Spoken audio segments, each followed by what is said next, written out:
ሰላም ጤና ይስጥልኝ የቻናሌ ተከታታዮችና ውድ ሀገሬ ልጆች፣ ዛሬ ይዤላችሁ የቀረብኩት ቪዲዮ ከልብ የመነጨ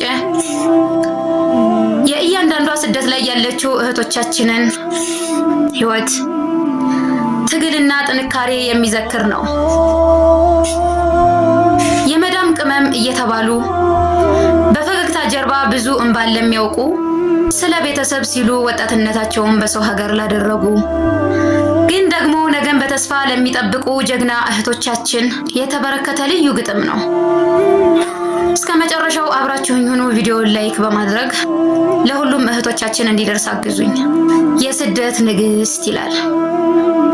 በማለዳ ተነስታ ፀሐይ ሳይወጣላት የሰውን ቤት ልታበራ የሚጨልምባት፣ ፊትሽም በፈገግታ ልብሽም በእንባ አጥበሽ፣ ስንቱን ታገሽው እህቴ በሰው ሀገር ቁመሽ። ቅመም ይሉሻል፣ አዎ አንቺማ ቅመም ነሽ፣ ለቤተሰብ ህይወት ጣዕምን የሰጠሽ፣ የወንድምሽን ትምህርት የፎቅ ቤት መሰረት በጉልበትሽ ገንብተሽ የሰጠሽው ኩራት። ቀኑ ሲያደክምሽ ሌሊቱ ሲረዝም በክፍልሽ ውስጥ ገብተሽ ማንም ሳያዳምጥሽ የናፍቆት እንባሽን በትራስሽ አብሰሽ ለእናትሽ ስትደውይ ደህና ነኝ የምትይ፣ ከራስሽም በላይ ለሰው የምትሆኚ ያቺ የሀገሬ ልጅ የፈገግታ አምባሳደር፣ የመዳም ጩኸትና የሥራው መደራረብ ሳይበግራት የኖረች በኩራት በጽናት፣ ትናንት ካለፈው ዛሬሽ ይበልጣል። የለፋሽበት እንባሽ ነገ ይክስሻል። እጅሽን አልሰጠሽም ለናፍቆት ለስቃይ፣ አንቺ እኮ ጀግና ነሽ ያውቅሻል ሰማይ።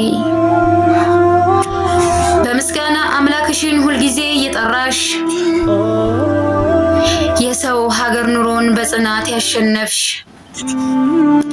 የተሰበረውን ህይወት በጽናት የምትጠግኚ፣ አንቺ እኮ የኢትዮጵያ ታላቋ ኩራት ነሽ። የመዳም ቅመም ሳይሆን የስደት ንግስት ነሽ። ነገ ታሪካዊ ነሽ። ወደ ሀገርሽ ገብተሽ በራስሽ ሜዳ ላይ ክብርሽን አግኝተሽ፣ ያኔ ይዘመራል ታሪክሽ ተጽፎ፣ ከእንግዲህ አይፈስም እንባሽ ተንጠፍጥፎ።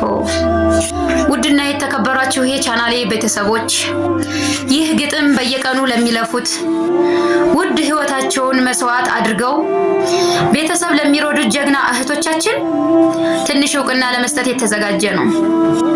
እናንተ በስደት ያላችሁ እህቶቻችን፣ እናንተ እኮ የሀገር ምሰሶ ናችሁ። ክብርና ምስጋና ለእናንተ ይሁን። ይህንን ቪዲዮ የምታዩ በስደት ያላችሁ እህቶቼ፣ አሁን ያላችሁበትን ሀገር በኮሜንት ላይ ጻፉልኝ። ለሁላችሁም ሰላምታዬ ይድረሳችሁ። ይህ ቪዲዮ ከተመቻችሁና በሌሎች ስራዎች ብዙ ተከታዮችን ለማፍራት እንድችል ላይክ ማድረግ እንዳትረሱ። ለወዳጅ ዘመዶቻችሁ ሼር አድርጉ። አዲስ ከሆናችሁ ቻናሉን ሰብስክራይብ በማድረግ ቤተሰብ ይሁኑ። የዛሬው ቪዲዮ ይዤላችሁ የመጣሁት ይህንን ይመስላል። ቀጣይ በሌላ ቪዲዮ እስከምንገናኝ ወሰላሙ አለይኩም ወራህመቱላሂ ወበረካቱሁ።